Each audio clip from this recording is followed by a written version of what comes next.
Merhabalar, ben Yüksel, kanalıma hoş geldiniz. Bu videoda bu güzel motiflerle oluşturduğum şu bluzu anlatmaya çalışacağım. Sadece motifi anlatıp videoyu bitirmek istemedim. Motifleri yine bir üründe değerlendirip o şekilde anlatmayı tercih ediyorum. Çünkü hem elbiselerde hem çantalarda kullanabileceğiniz çok şahane motifler bunlar. Ölçü de vereyim. Şu ek yeri ve 14,5 santim, 14-14,5 santim kadar genişliği. Şu roba kısmı 13,5 santim. Etek kısmında 12 santim. Bu benim ördüğüm ölçü. Tabii ki sizinki de kendinize uygun olacak ölçü. 44 santim eni. Gene salaş bluzlardan. Öyle bedene çok yapışan modellerden değil. Ne kadar bol durursa o kadar güzel oluyor.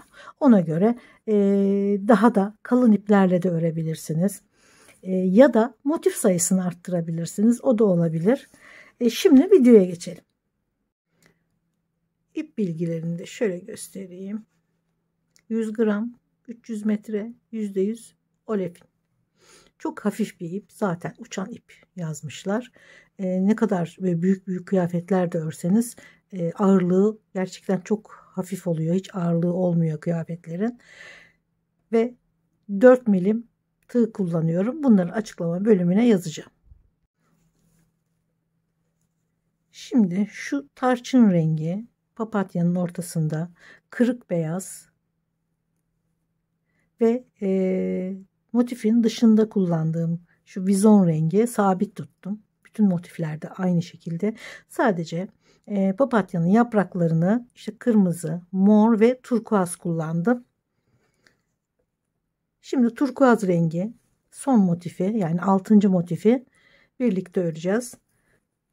Kırmızıyı şöyle ortaya getiririm diye düşündüm. Buraya turkuazı ördük mü 6. motif ile tamamlanıyor.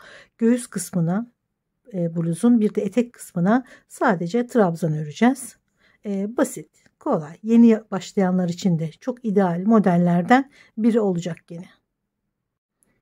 Tarçın rengi iple şöyle ipi çeviriyorum. İçinden alıp ilmeği sihirli halkanın içine bir tane sıkılaştırıyorum ilmekle. Sonrasında 16 sık iğne. Mümkün olduğu kadar gevşek örüyoruz, hiç sıkmadan. 16 sık iğne.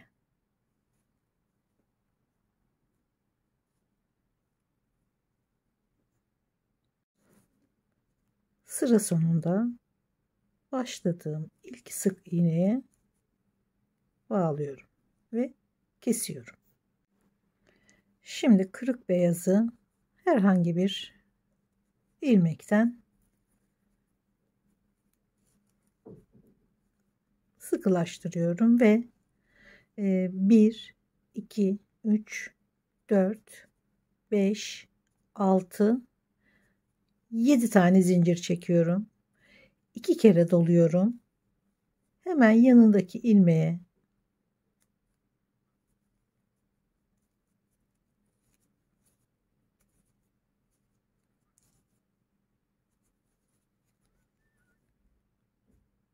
bir, iki, üç, 4 kere de çıkıyoruz. Yani dörtlü trabzan. Araya 2 zincir. 2 kere doluyorum. Diğer ilmeğe önce bir tane ip alıyorum. Sonra 2 2. 3 4. Şu ortayı örüyoruz. 2 zincir. 2 kere doluyorum.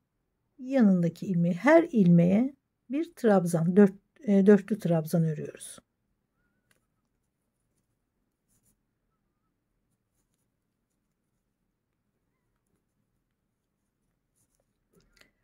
Bu ipleri şimdi örgünün arkasından yürüterek kaybedeceğim. örerken yürütmeyin içinden. Çünkü farklı renkler olduğu için görünüyor. Şöyle ince ince tek ip alarak yürütürsek çok daha temiz bir görüntü oluyor. Farklı örgülerle de kaybetmeye çalışmayın. Bu sefer de örgüyü kalınlaştırırız. O da güzel olmaz. Mümkün olduğu kadar fazla örgü örmeden, fazla ilmek atmadan örgüyü bitirmemiz gerekiyor. Şunları da arkada tek ip alarak içeride hangi ip hangi örgüye aitse renk olarak onun içinde kaybedeceğiz.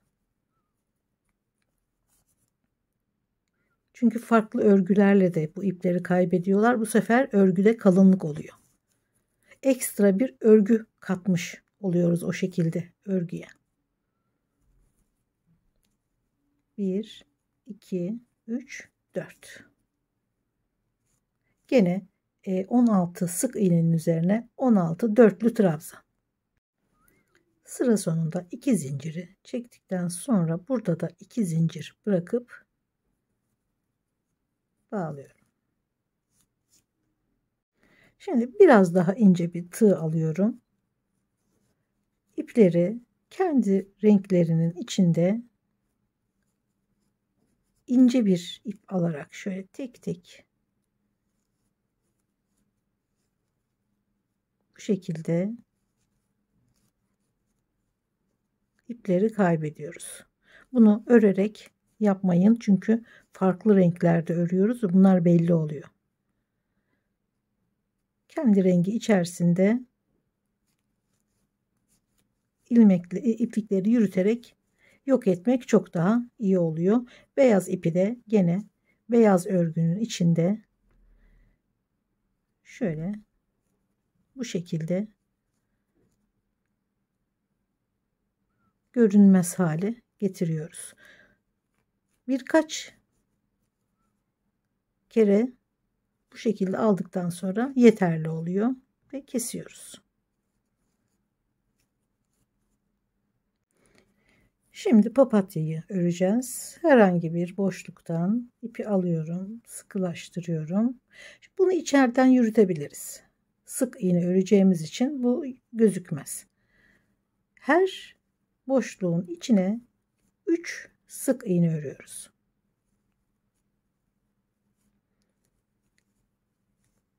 Hemen yanındaki boşluğa 3 sık iğne.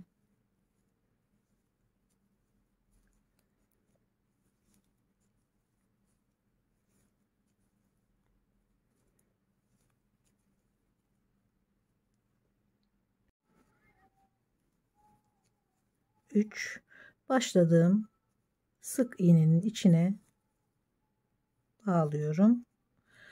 Şimdi üzerine doluyorum. 2 tane atlıyorum. Diğer boşluktaki ilk sık iğnenin içine batıyorum. 3. ilmeğe. 1, 2, 3. Şimdi 3 trabzanlar örüyoruz. Gene aynı boşluğa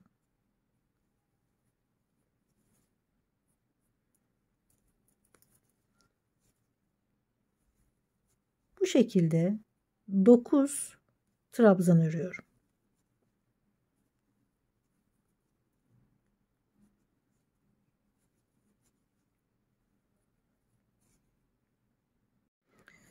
Dokuz trabzandan sonra gene 1-2 ilmek atlıyorum.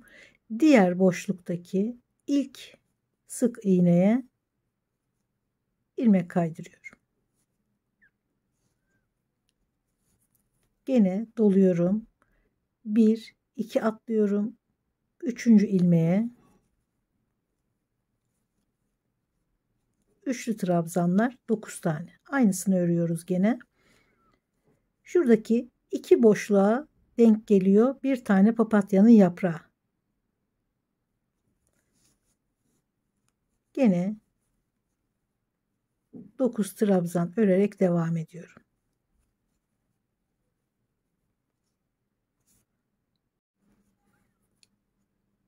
Bir, iki atlıyorum. Üçüncüye.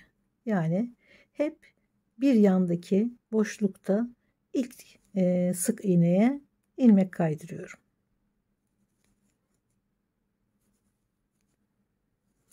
Aralarda 2 ilmek atlayarak papatyaları ilmek kaydırarak bağlıyorum. Son yaprağı ördükten sonra şurada başladığımız noktaya gene ilmek kaydırarak bağladım ve kesiyorum. 16 sık iğne, 16 dörtlü trabzan, aralarda 2 zincir. Sonrasında papatyanın desenine geçerken önce kutucuklara 3'er sık iğne ördüm. Buradaki 16 trabzan ya da boşluk, her boşluğa bir yaprak getirecek şekilde örüyoruz ve 8 yaprağımız oluyor. Şimdi yaprağın tepe noktasından, yani 9 trabzanın ortasına 1 2 3 4 5.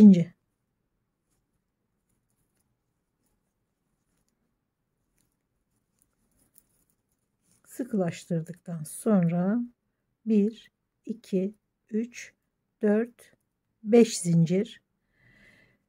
Şurada bakın, şuraya batıyorum. Hemen buraya batmıyorum, şuraya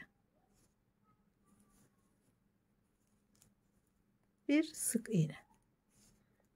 1 2 3 4 5. 1 2 3 4 5 ortadaki trabzana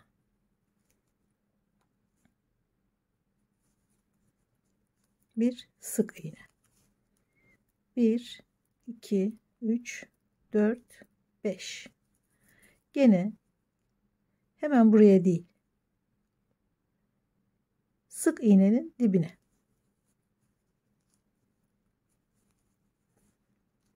gene 1 2 3 4 5 zincir. 1 2 3 4 5. trabzana sık iğne. 5 zincir.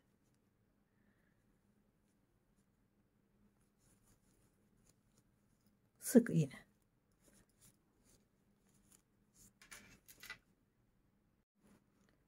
Başladığım noktaya bir sık iğne örüyorum. Şimdi bu boşluğun içine gene trabzanlar öreceğiz. Beyaz trabzanları ördüğümüz gibi 1 2 3 4 5 zincir, 2 kere doluyorum. Aynı boşluğun içine 1 2 3 4 kere de çıkıyorum. Dörtlü trabzan, 4 tane.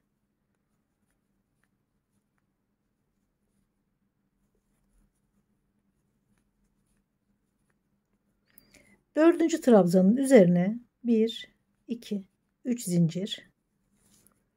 Hemen dibindeki şu iki ipi alıyorum. İlmek kaydırarak sabitliyorum. Tekrar 2 kere dolayıp aynı boşluğun içine 4 trabzan daha.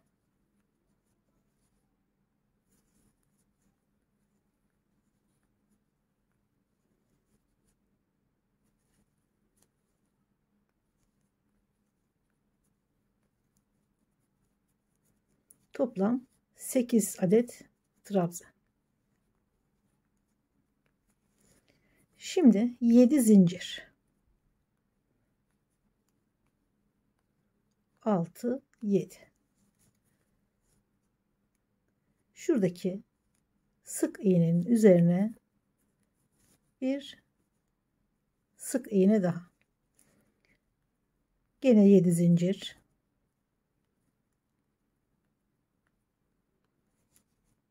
Doluyorum. Diğer çiçeğin tepesine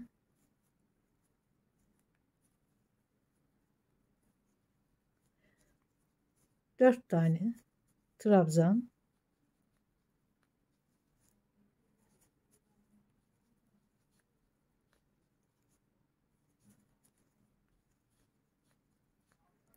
Dördüncü trabzana 3 zincir, şuradaki 2 ilmeği ipi alıyorum.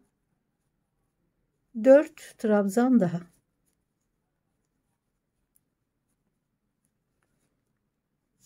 Şu köşeyi ördüğümüz gibi buraya da örüyoruz. Aradaki bir çiçeğe de 7 zincirle bağlayıp devam ediyoruz. Sıra bu şekilde tamamlanıyor. Fakat bu motif bunlar gibi tek kenarından birleşmeyecek. Hem bu motife hem bu motife birleştireceğim için şuraya kadar söküyorum. 4 tane trabzanı bırakıyorum. Buradan şuraya, buraya ilave olacak. Yani eklenecek şuraya. Yarım bırakıyorum. Sıra bittikten sonra ekleyeceğim. Şimdi 7 zincir çekiyorum. Diğer çiçeğin başına sık iğne, şuraya geliyorum.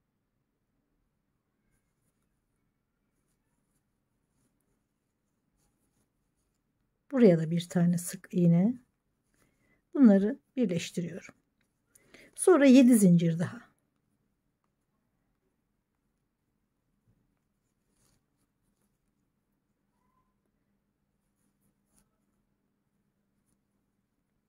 Dört tane dörtlü trabzan.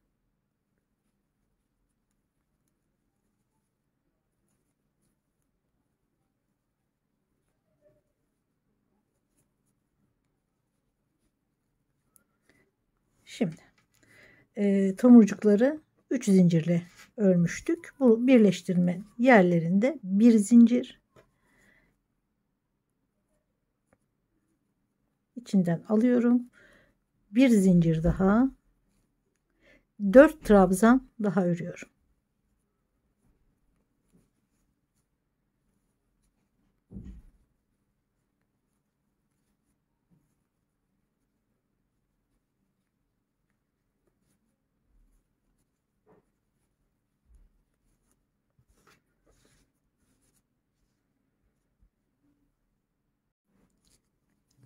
Yedi zincir daha.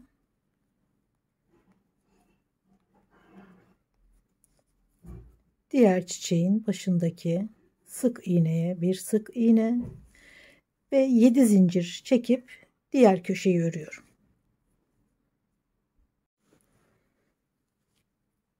Bir zincir, diğer motifin tomurcuğuna bir zincir daha ve şuraya sabitliyorum. Hemen 2 ipi alıp ve 4 trabzan daha.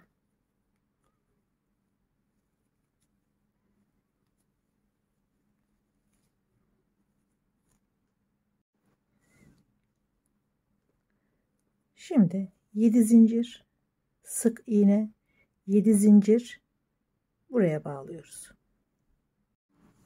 Başlarken birleştirmeye burayı yarım örüp geçmiştim. Şurada sık iğne ile birleştirdim. Tomurcuğundan sonra burada ve burada birleştirdikten sonra şimdi yarım kalan köşeyi tamamlıyorum.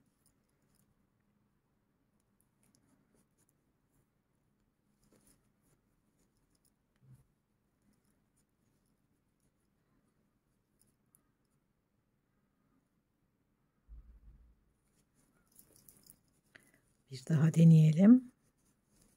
Yumuşak bir ip olduğu için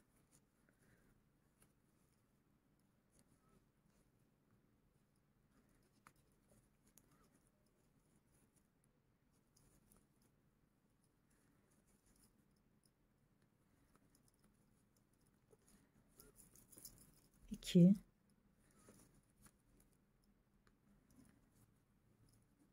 üç,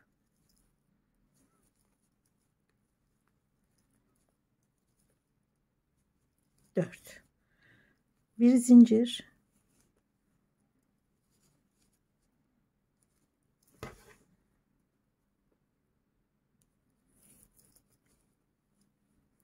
bir zincir,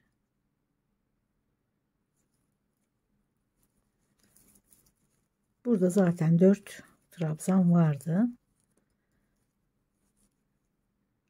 İlk trabzana bağlıyoruz ve sırayı bitiriyoruz. Bu şekilde tamamlamış oldum. Motiflerin tersi de gayet temiz. Hiç ipleri gözükmüyor. Bunu kırmızıyı ortaya getireceğim diye düşünmüştüm. Göğüs ortasına ve sırt ortasına bu şekilde düşünmüştüm ama isterseniz böyle de olabilir. Yani zevkinize kalmış. Turkuazı da ortaya getirebilirsiniz. İstediğiniz dizaynı yaptıktan sonra şimdi hem göğüs tarafındaki hem etek tarafındaki örgüleri, trabzanları öreceğiz.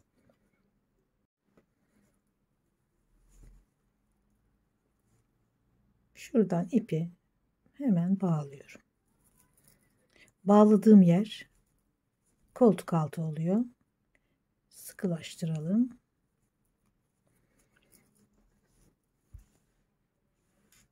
Şurası koltuk altı, burası koltuk altı.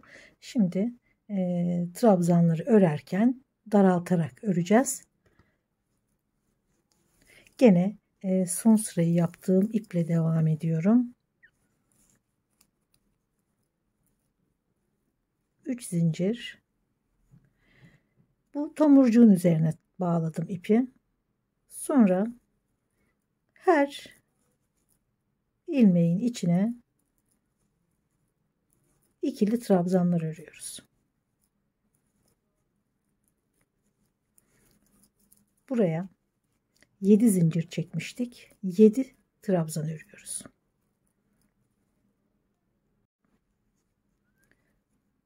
Sık iğnenin üzerine de bir tane, tekrar boşluğa 7 trabzan.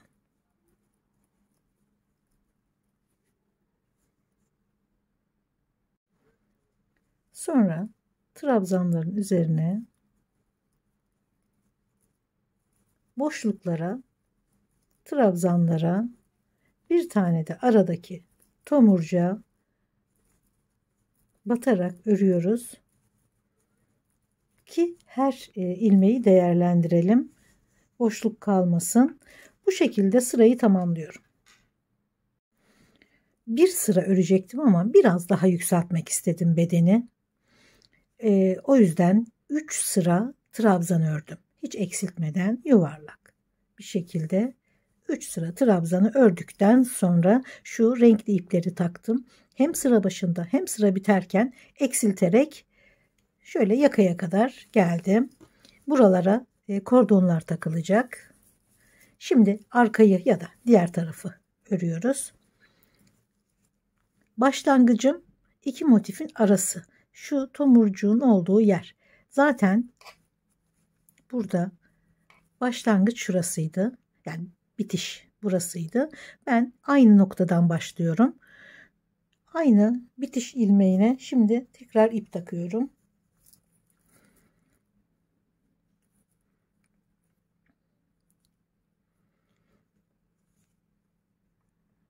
Şuraya.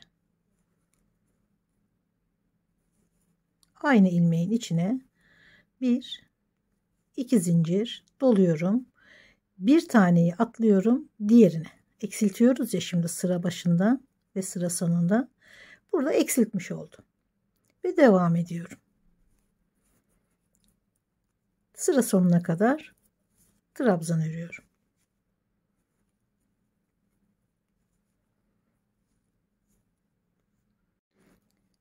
Bir, iki, bir de ipi takıp başladığım ilmek var. 3 ilmek var. Burası son ilmek.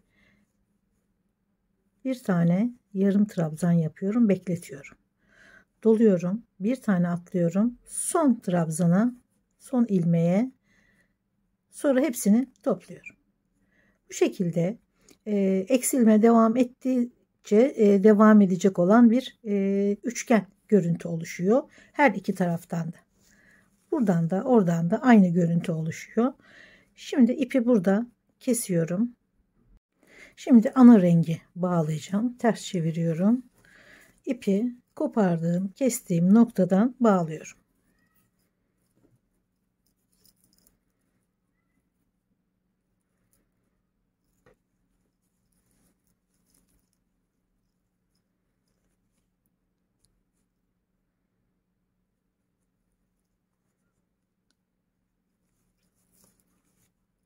Bir, iki zincir doluyorum. Bir taneye atlıyorum, diğerine.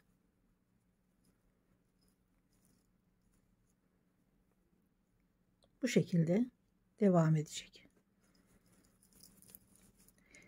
Sıra sonuna kadar trabzan.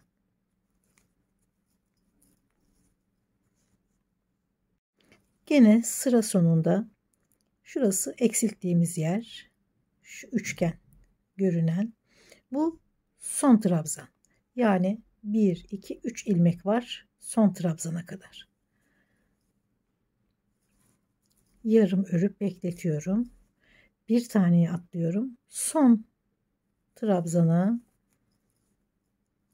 topluyorum.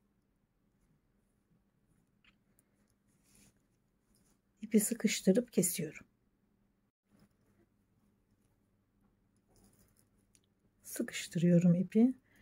Burada ördüğüm gibi aynı rengi takip ederek şimdi ipi kestiğim yere diğer rengi bağlıyorum. Şu ikisini bir aldığım, eksilttiğim ilmek oraya bağladım. 1 2 zincir. Şimdi gene eksiltiyorum. Bir tane atlıyorum diğerine.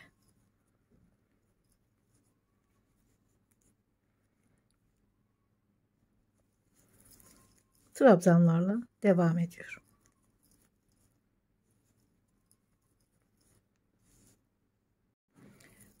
Sıra sonunda şu son trabzan, bir tane yarım, bir tane atlıyorum, son trabzana topluyorum. Burada şu kırmızı ipten itibaren eksiltmeye başladım. 1 2 3 4 5 6 7 8 9 10 sıra ördüm. 3 sırada yuvarlak ördüm hiç eksiltmeden.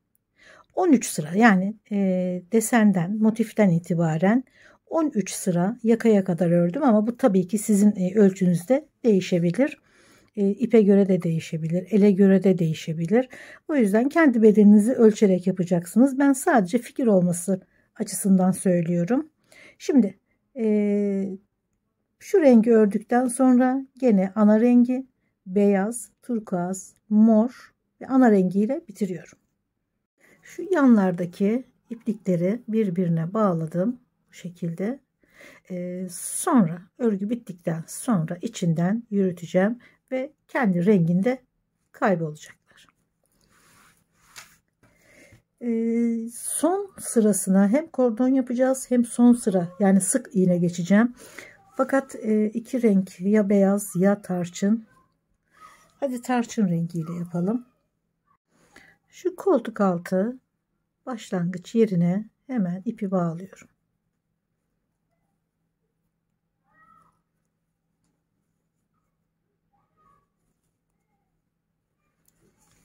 Bağladığım yere bir sık iğne ve devamında şurada üçgen görüntüler var, bakın eksiltirken oluşmuştu. Onların içine iki tane sık iğne, her birinin içine 2 sık iğne örüyorum.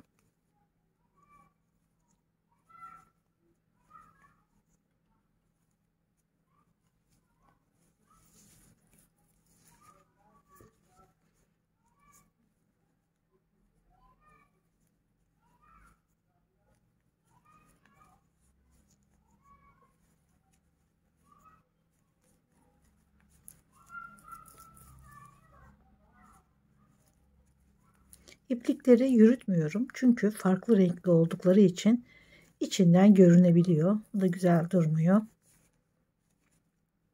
Her bir üçgen boşluğa 2 sık iğne. Şimdi askı kısmında zincir çekiyorum. Yeteri kadar. Askıyı sabit yapacaksınız. Yani buradaki askı diğer tarafta da dikili olacaksa ona göre zincir çekeceksiniz. Ya da bağlamalı yapacaksanız da daha büyük, daha uzun zincir çekeceksiniz ki bağlayacak payı kalsın kordonun. Şimdi ben bağlamalı çalışmayı düşünüyorum. 50 zincir çektim. Şöyle boncuk koyuyorum.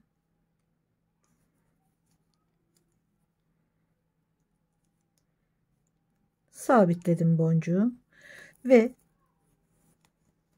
zincirin düzgün durduğunu görüp şöyle en baştaki zincirden itibaren sık iğne örüyorum. İlmek kaydırarak da yapabilirsiniz. Sık iğne de olur. Bu şekilde bir kordon oluşturuyorum.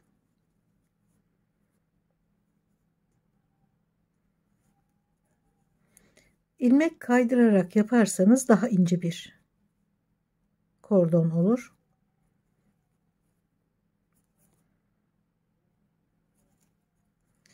Bikini için mesela daha ince olması için ilmek kaydırarak yapabilirsiniz.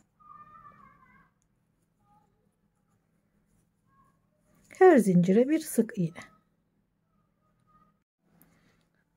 Şimdi bağcığını yaptıktan sonra şurası bizim ilk trabzandı. Son sırada eksilte eksilte gelmiştik. Şurasını ben tekrar bu sırada da eksiltmek istiyorum. O yüzden ilk trabzanı atlıyorum. Yani buraya batmam gerekiyor normalde ama buraya değil, bir sonrakine. Şöyle göstereyim. Bir sonrakine sık iğnelerle devam ediyorum.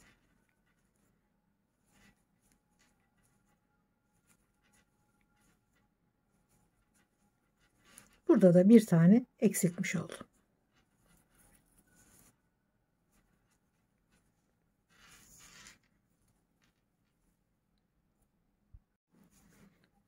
Son trabzana batmıyorum. Burada bir eksiltme yapıp hemen şu boşluğa geçeceğim çünkü kordonu ördükten sonra 50 zincir çekiyorum, boncuğu takıp sık iğnelerle dönüyorum. Burada ördüğüm gibi tekrar boncuğu takıyorum. Bu şekilde de takabilirsiniz.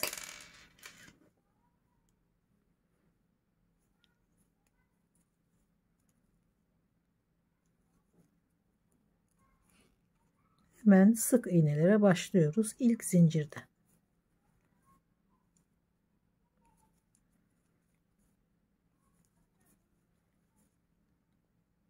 Kenar sık iğnelerini ördükten sonra şöyle içini de göstereyim. Koltuk altı ve bluzun etek kısmını da 10 sıra trabzan ördüm. Renkleri istediğiniz gibi kullanabilirsiniz. Sonra bir sıra gene tarçın rengiyle sık iğne geçtim.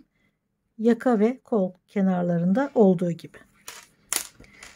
Evet, umarım hoşunuza gitmiştir. Beğenmişsinizdir. Gene birilerinin işine yarar ürünler çıkmasına vesile olur diye umuyorum.